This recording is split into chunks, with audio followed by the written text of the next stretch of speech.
that the four activities of eating, sleeping, mating and defending are common between animals and human beings. So what makes us special? There are lower planetary systems, there are hellish planetary systems, and the soul can go anywhere. So why not aspire for that place from where there is no more coming back? So when a human being is born, he must start inquiring about his spiritual self, about God. These higher inquiries make him a human being. Just by getting the body of a human, we don't become human beings.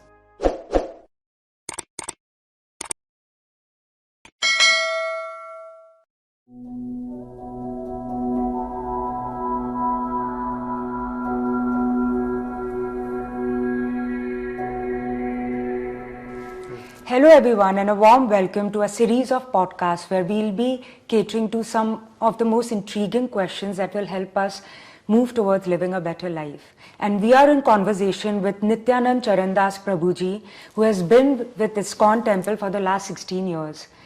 Today's topic is something which is very close to my heart, the purpose of life. And Prabhuji, if you can help us get a deeper understanding on this topic. Hare Krishna. Hare Thank Krishna. you very much. Yeah. My first question is, how is human life different than other life forms?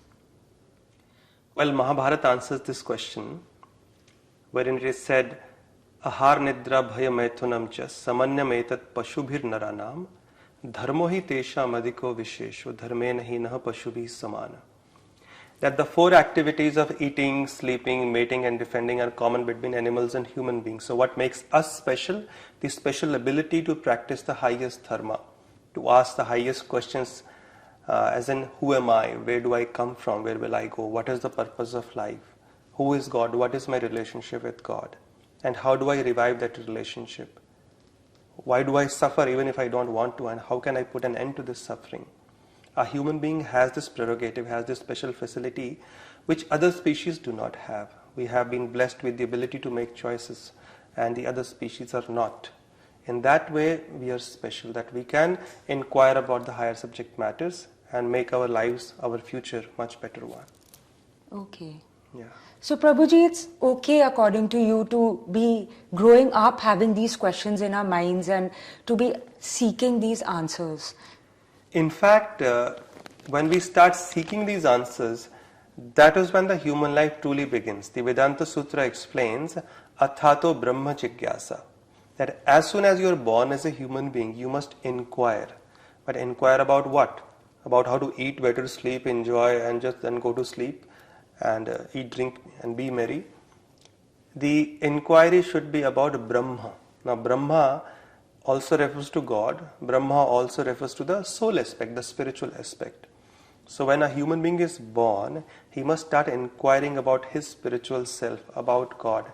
These higher inquiries make him a human being. Just by getting the body of a human, we don't become human beings. Because the Gita compares the body to a garment. Right. Just because I'm wearing the garment of a lawyer, I don't become a lawyer. I have to qualify myself. If I am wearing the uniform of a doctor, I don't become a doctor. I have to qualify myself. Similarly, just by getting a human body, we don't become human beings. Right. We have to qualify ourselves, and that qualification begins, that journey to that qualification begins when we start questioning like this about the purpose of life, about our whole existence and where we are going, what we are doing.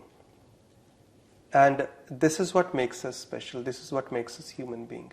That is why it is said, the mother gives the body of a human being, but the guru is actually who makes us a human being. Right. Because he gives us that higher form of knowledge, right, which is beyond the four basic propensities of how to eat, sleep, enjoy, which most of the people are centering their lives around. So we have to rise above those, and then actually the human life truly starts. And anybody who has such inquiries is truly blessed. It should be seen as a sign of great blessing from the Lord. Right, right. So Prabhuji, in my growing years, these questions somehow remain unanswered because, in a school life and college life, these inquiries don't really get addressed to.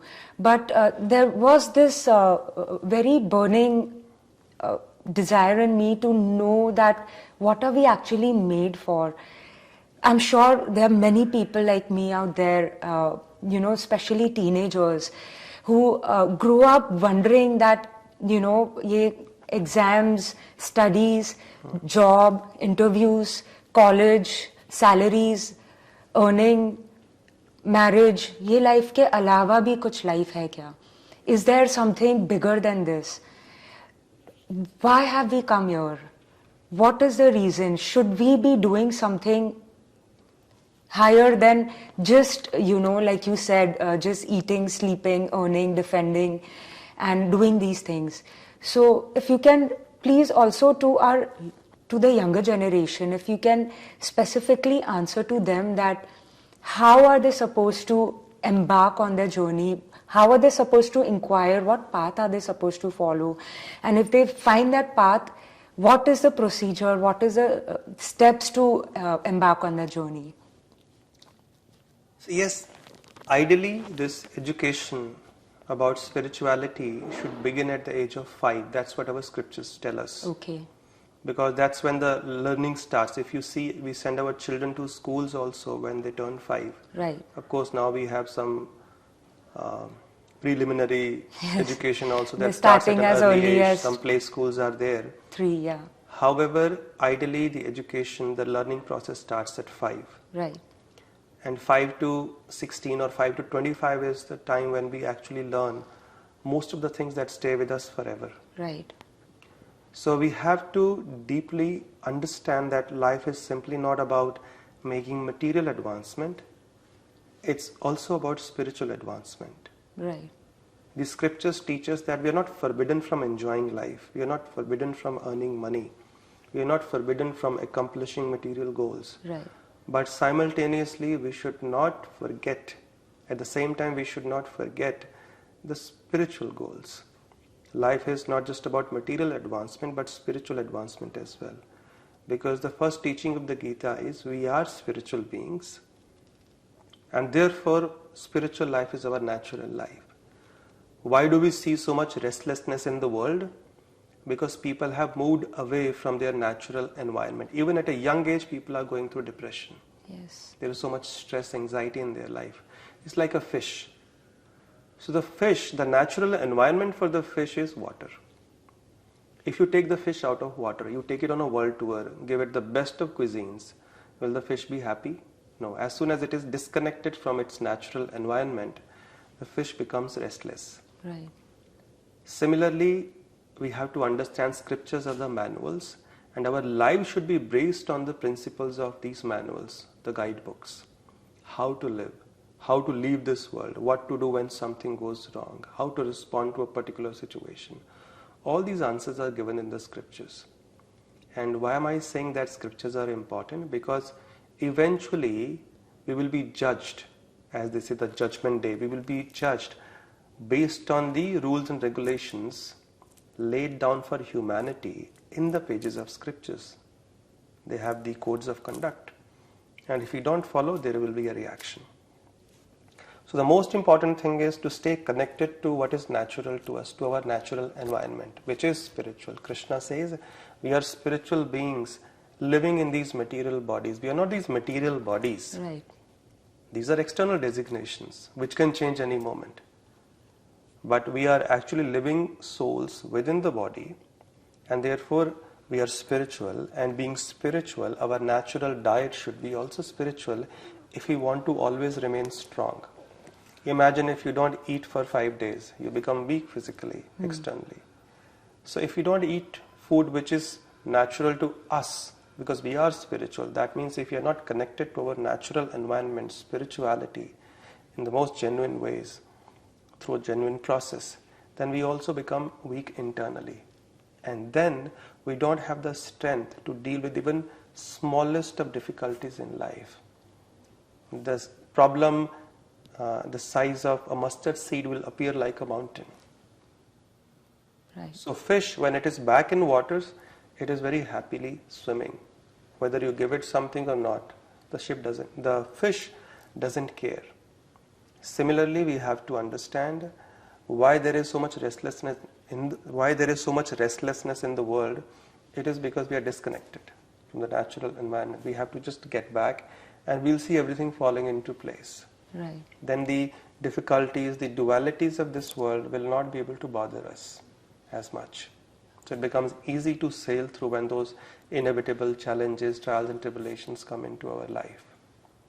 As far as how do we start on this journey, see, the first thing is desire. Because right now what we are facing, what we are, is the result of desires cultivated in the past. And our future will also be dependent on the desires that we have. In the Bhagavad Gita, Krishna explains he is acting as a sanctioner and the overseer. So whatever desires we have, he'll create those favorable situations around us, favorable or unfavorable, depending on what we want. So the first thing, if we want to embark on a spiritual journey, is we have to have a sincere desire. And then the Lord will act from within the heart as a super soul to make the best possible arrangements to come to that path for all of us. He will reciprocate with our desires.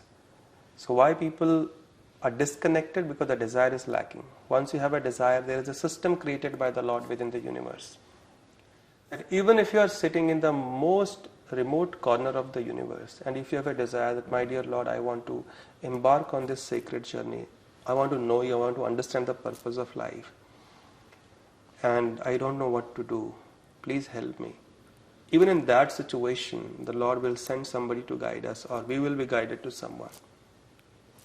The first thing is, as soon as we have a desire to know Him, to know life, to know the purpose of our existence, is that the Lord will send one of His representatives into our lives, seeing our desire. And then He will train us up. So we cannot move forward on this journey without taking help or guidance from somebody who is already fixed up on this path and leading a life of dedication to this path. And then we get guided. And this principle holds true in every field. Like if you want to learn football or cricket, or we want to learn swimming, we need somebody who is a good swimmer and who can then teach us. So spiritual life is no exception. If we want to move ahead, if we want to start walking this path, we have to take shelter of somebody who is already on this path, a sincere devotee of the Lord. Then He can hold our finger, hold our hand, and help us also walk along with Him. And that becomes much easier when we are guided. Right. Otherwise, we send our children to schools and colleges. But why? There are books, there is Google, every information is there on internet. Right. Because we know that, yes, the books might be available in the market, information might be available on internet, but we need somebody in person to guide our children, to train them up. And also the environment. The environment also, association. Association. So this point I forgot to mention. One of the important things is, once you have a desire, second thing is you have to associate. Spiritual life has 9 stages. And first and foremost is, we hear from something, we have a desire, okay, then there is Shraddha or reasonable faith. Okay, we hear about something. So reasonable faith means not blind faith. Just like blind acceptance is bad, blind rejection is equally bad. So we say reasonable faith. Okay, let me try, let me experiment. And second stage is, then you come in the association of those who are already practicing, who are already on this path, because we are what we associate with. And in order to move forward, association is very important. If somebody wants to become a chain smoker, all he has to do is first have a desire, and then he starts associating with those people. Right. And over time he'll be like them, Right. without any separate endeavor. Similarly, if we want to understand more about this journey, want to advance, then we have to start associating with those people who are already practicing it. And third stage is, then we start applying in our life what we are hearing. Right. In that association. Fourth is, as we start applying, our heart begins to get purified. We start hearing, we start chanting, we are studying or hearing from the scriptures, we are associating with devotees. And then the fifth stage comes after the purification, that is Nishtha, firm faith. So we begin with reasonable faith, and then as we keep applying the principles, then we come to the fifth stage, which is called Nishtha, firm faith. Okay. So don't ever think that right from the beginning you will have faith. I don't trust, I don't have that desire, I don't have that trust, so therefore I'm not doing it. It is always good to practice these things when the feeling is coming from within. Oh, that is a very advanced stage. Right. We have to begin with reasonable faith. Okay, let me try. And then gradually the reasonable faith becomes firm faith at the 5th stage. As you continue doing, the 6th stage comes as you keep practicing the process, and that is nishtha, ruchi. Then you start developing taste for the spiritual practice. So it will not come from the beginning. Okay. Taste comes at the 6th stage. You start liking it. Then comes asakti. You become attached to the process. You can't live without it. It becomes your life. It becomes your priority. And then the 8th stage comes, which is called bhava.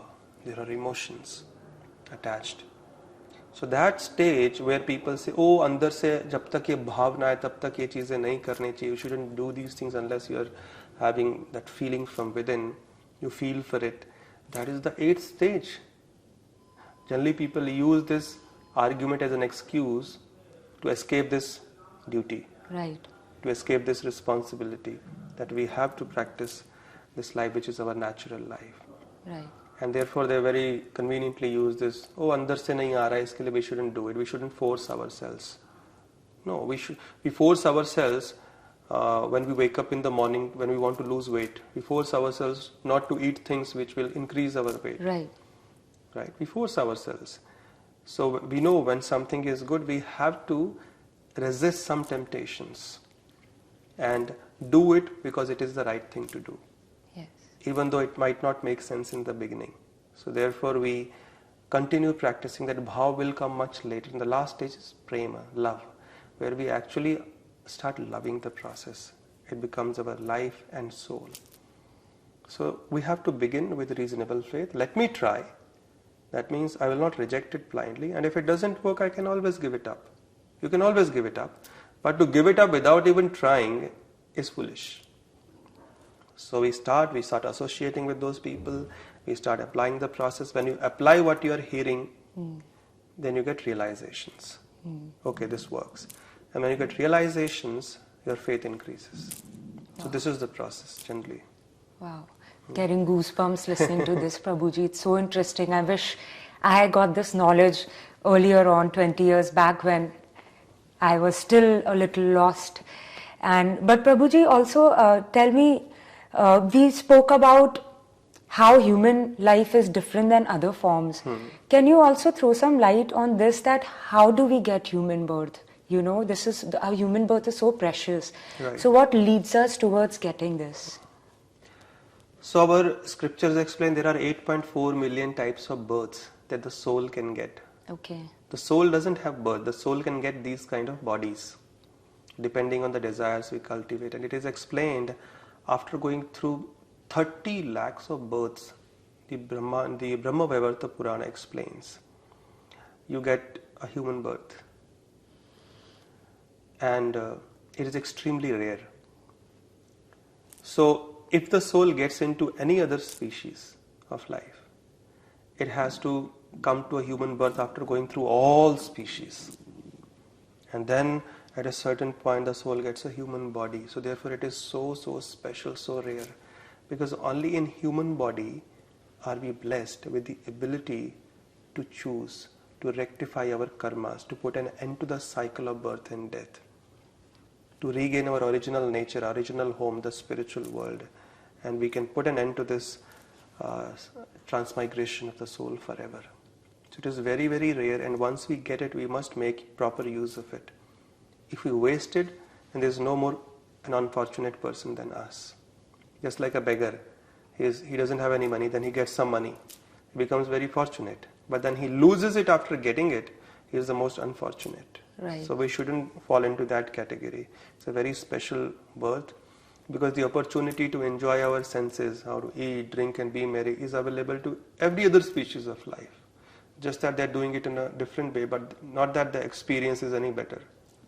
And we have done it in all other lives, all other life forms in the past. So, but when we get a human body, we rather get serious, because this is the opportunity now to put an end to all this cycle of old age, birth, disease, death, all types of miseries caused by mind and body and others, and natural calamities, all kinds of problems. So if we can dedicate this one life to connect with Krishna through the principles of Gita, Bhagavatam, then there is no more material birth. We get a spiritual birth in the spiritual world. And if somebody says, I don't believe in all these things, still you can't deny that one day you will be forced to leave this world and the soul has to go somewhere. There are spiritual planets, there is heavenly planets, there are middle planets, of which our earth is one tiny part. There are lower planetary systems, there are hellish planetary systems, and the soul can go anywhere. So why not aspire for that place from where there is no more coming back to the material realm? Right. You can eternally live in spiritual world with all your loved ones and with no miseries. So therefore human life is very special. It is given as a blessing by the Lord after many, many births. So we must take it seriously. We must, Prabhuji, we really must. And now that we are getting this understanding that what is our true purpose of life, like you said, being in connection with our natural self, with our higher self, Right. being in the higher consciousness. But Prabhuji, like if I talk about a common man's perspective, this so happens, it happens with me and a lot of people that we get so consumed and busy with, our work, our studies, our examination, our jobs. Like you also said, eating, drinking, being merry. Today's generation, so much of our time gets eaten up by social media, WhatsApp messages, emails, chats. So much of our time, our useful time also just gets, we while away our useful time. So, Prabhuji, how would you suggest, can we keep a balance that, if we have to, of course, go and earn a living and, take care, do our duties, but how we can still keep our focus on our real purpose of life, because in the end, that is the bigger picture. So, if you can give some tips on that. Most important thing is, first we have to understand the importance, that it is important, it is urgent, and then we keep some time aside every day exclusively for our spiritual practice. Okay. Could be 1 hour, 2 hours, at least 1.5 to 2 hours where we are chanting, we can study the scriptures. Once in a week maybe we can try and attend some sessions in the association of devotees and chant every day. So prioritizing. Okay. In a day there are 24 hours. So we can say, okay, I'll just give 2 hours, 1.5 to 2 hours for my spiritual practice. 22 hours are yours. Right. That will create a very good balance in your life. But sometimes because we have not prioritized it, we have not organized our life. Okay. So therefore, sometimes you will have days where you will end up doing nothing by the end of the day and just keep thinking or being on your phone. So much of your valuable time goes into tasks which are unproductive. Right. So it is very important, first of all, to understand the goal. Because if we don't know where we want to go, Right. we end up going where we never wanted to go. Yes. The goal has to be clear. Yeah. And the purpose of life, as the scriptures have explained, is self-realization, God realization, and going back home, back to Godhead, back to our real home. Right. The Bhagavad Gita explains we are spiritual beings. Spiritual world is our real home. We are not the residents of this material world. But as long as we stay in the material world, there will be sufferings, there will be problems. And nobody wants it. Right. So we have to understand that's the goal, and all our other goals should be aligned with that goal. Anything that helps me come closer to that goal, help me remember that goal, that I accept. Anything that takes us away, we should try and reject or reorganize our life in such a way that we don't lose focus of that main goal. Okay. So know first of all what the goal is, because this is very important. If somebody wants to become a cricketer, so that's his goal. So what does he do? After the goal is decided, then the ways and means are also decided. Right. How can you expect to decide the ways and means if the goal is also not clear? You take your car out in a city like Mumbai, but you have not decided where you want to go. Whole day you are just moving around the city doing nothing. Right. That's not very intelligent. That's wastage of time and energy. So therefore, goal is clear, then the ways and means also fall in line. Okay. So if the goal is this, okay, this is my goal. I want to be not coming back. I want to be in the spiritual world because I have to go somewhere, so why not go to the highest place? Right. And so if I want to go to that place, what do I need to do? So you have to have a very deep connection with Krishna. He is Mukunda. Mukunda means the giver of mukti, the giver of liberation. So therefore we deeply connect with him, especially primarily the religious practice for the age, that is chanting of his names. Like Kali Santarana Upanishad, Brahmanda Purana, they mention this specific mantra, Hare Krishna, Krishna Krishna, Hare Hare, Hare Ram, Ram Ram, Hare Hare. Even if we are not able to do anything else, if we can just incorporate the chanting of this Mahamantra in our daily life, we will become perfect spiritually very soon. It is the quickest, safest, surest, and the easiest path to attain perfection of life. The perfection, the purpose which we have been discussing till now. Right. In Kali Yuga, the only spiritual practice which is recommended is the chanting of the names. You read the Puranas, you read Kali Santarana Upanishad, you read the Srimad Bhagavatam, you read Ramcharitmanas, you study the lives of the great saints that have come to guide everybody on this path. Name is the key, chanting of the names of the Lord. So simplest is, even if you are not able to do anything else, just chant. Every day, dedicate some time to this chanting. You can begin with like 2-3 malas. One mala is 108 beads. So maybe 2-3 will take 25 minutes max. And gradually increase that duration. Right. And once in a while, once in a week, you can try and attend some sessions, hear from devotees, associate with them, hear from the Gita, Bhagavatam. And also try to eat food which is being offered to the Lord. Right. So that is a spiritualized food, karma-free diet. And if you think the situation in your house is not that great, you can't offer everything, so okay, at least offer something every day which can be offered. You can buy some milk sweets. You can cook at home without onion, garlic, no mushrooms. These are the things which we can offer without onion, garlic and mushroom. You can offer some dry fruit, some nuts, some juices, some milk, and have that. So at least some spiritual food, some prasad is going inside your body. Right. That will also cleanse you from within. Prasad has immense power. So simple activities. You can offer some flower or tulsi at the feet of Krishna. Teach the same to your children also. It doesn't take much time. You can offer some diya, you can offer some prayers. Most importantly, all the spiritual practices are actually present within the chanting of the names. So if you are chanting regularly, chant more, you are actually doing it perfectly. So try to increase your chanting, and this should be the springboard to launch yourself to other activities. Start your day with chanting. Fix a number of rounds and stick to that no matter what. Okay. That discipline is important. So chanting is the key. You don't need to do anything else. Other processes are simply to help you in chanting. That's all. So if you chant, 99% of our spiritual advancement in Kali Yuga depends on chanting. You know that? Wow. Everything else is just 1%. Wow. And it is the simplest and the easiest. So anybody can do, even a child can do. Yes.